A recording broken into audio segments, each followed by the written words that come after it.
আজি আমি আলোচনা কৰিবলৈ ওলাইছো বাক্য কেনেকৈ গঠন কৰা হয়।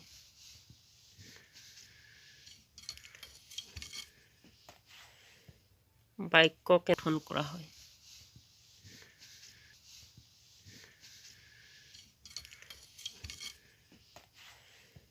বাক্য কেনেকৈ গঠন কৰা হয়।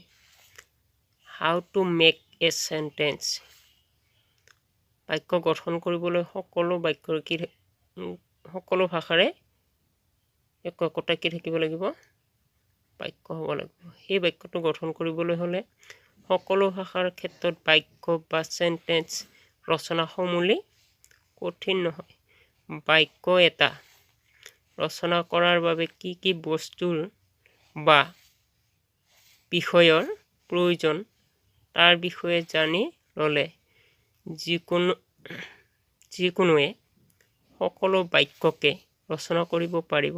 আনহাতে সাবজেক্ট মানে হ'ল কৰ্তা, অৰ্থাৎ সাধাৰণ অৰ্থত ক্ৰিয়াৰ কাম যিয়ে কৰে। তলৰ বাক্য দুটালৈ মন কৰা যে আই মানে হ'ল মই, ড মানে হ'ল কৰা, অৰ্থাৎ আইটো হ'ল সাবজেক্ট আৰু ডটো হ'ল ভাৰ্ব। আই ড এটা বাক্য বা সেন্টেন্স হৈছে। আইটো হ'ল সাবজেক্ট, মই মানে হ'ল সাবজেক্ট, অৰ্থাৎ ইংৰাজীত সাবজেক্টটো কি হ'ব আই। কৰ্তা কোন হ'ল মই কোন আকৌ সাবজেক্ট। আৰু ড হ'ল ভাৰ্ব, যিয়ে কামটো কৰিলে। কোনে কৰিলে সাবজেক্টে কৰিছে। সাবজেক্ট হ'ল আই আৰু ড হ'ল ভাৰ্ব। ভাৰ্ব মানে হ'ল কৰা, যিটোৱে কামটো কৰিলেহে কোনটোৱে কৰিলে ভাৰ্বে কৰিলে, এইটো হ'ল ড। Raju play cricket.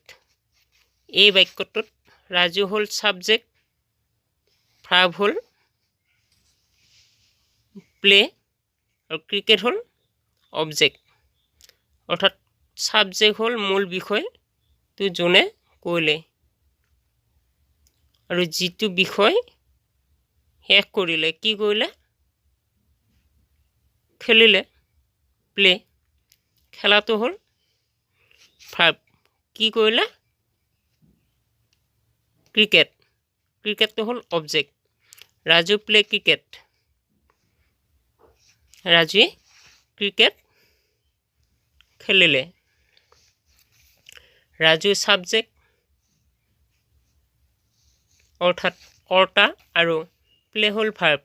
খেলা ক্ৰিকেট অৰ্থাৎ অবজেক্ট, যিয়ে কৰ্ম কৰিলে বা মূল বিষয়ৰ লগত জড়িত থকা আন পদ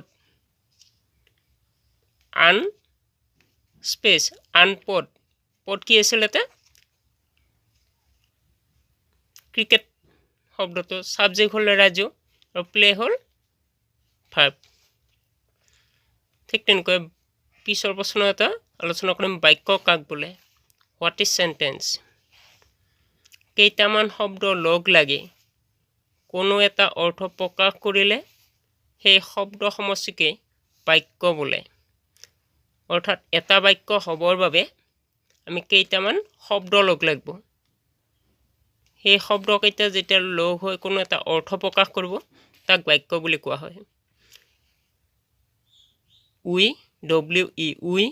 উই এটা হ'ল শব্দ, আৰ এটা হ'ল শব্দ, প্লে এটা হ'ল শব্দ। এই তিনিটা শব্দ লগ হৈ এটা কি কৈছে বাক্য গঠন কৰিছে। আমি খেলো, বয়জ ৰাণ ল'ৰাবোৰে দৌৰে, ষ্টুডেণ্ট ৰিড ছাত্ৰসকলে পঢ়ে, হি টোল্ড এ ষ্টৰী তেওঁ এটা সাধু কৈছিল, হি টোল্ড এ ষ্টৰী। এই বাক্যটোত কেইটা আছে চাৰিটা শব্দ সোমাই আছে। হি টোল্ড এ ষ্টৰী, এই চাৰিটা বাক্য লগ হৈ এটা কি হৈছে অৰ্থ প্ৰকাশ কৰিছে। অৰ্থাৎ এই শব্দ সমষ্টি লগ হৈ যেতিয়া কোনো এটা অৰ্থ প্ৰকাশ কৰিব তাকে বাক্য বুলি কোৱা হয়। আই ৰিড, মই পঢ়োঁ।